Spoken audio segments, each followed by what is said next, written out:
হিঙ্গলগঞ্জের ১৩ নম্বর Sandler বিল sluice gate সংলগ্ন ইছামতি নদীর বাঁধ ভাঙন আতঙ্কে এলাকাবাসীরা।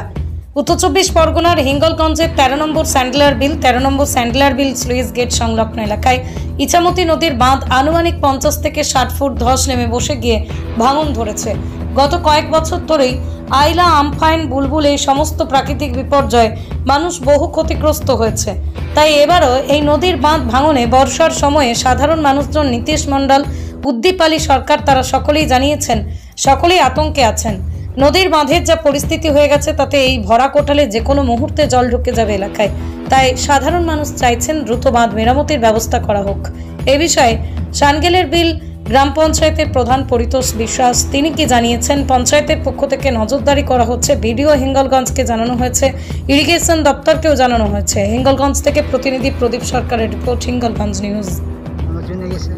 আতঙ্ক আছে কেন? আয়লা বুলবুল যেরকম ভেঙে গিয়েছিল ওরকম যদি হয়। কোথায় ভেঙে গেছে এটা? ১৩ নম্বর স্যান্ডেল সুইচ গেট। ১৩ নম্বর স্যান্ডেল দিয়ে সুইচ গেট। কোন নদী?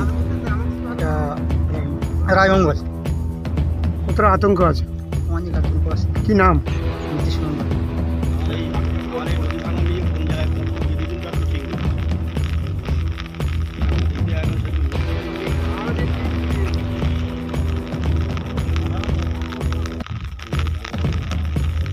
সংবাদ পেয়ে ১৩ নম্বর স্লুইস গেটের পাশে নদীমার ভাঙন ধরেছে, সেইটাকে আমরা পরিদর্শন করেছি গত বৃহস্পতিবারে।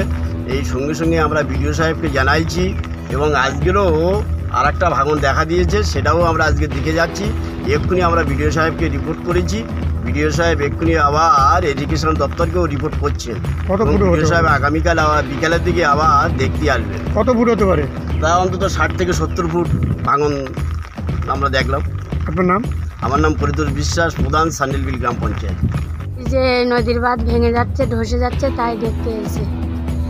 এর আগে আমফান, আইলার আতঙ্ক আমাদের লেগে আছে, দেখতে এসে যাতে তাড়াতাড়ি ঠিক হয় সেটা করার জন্য বলছি।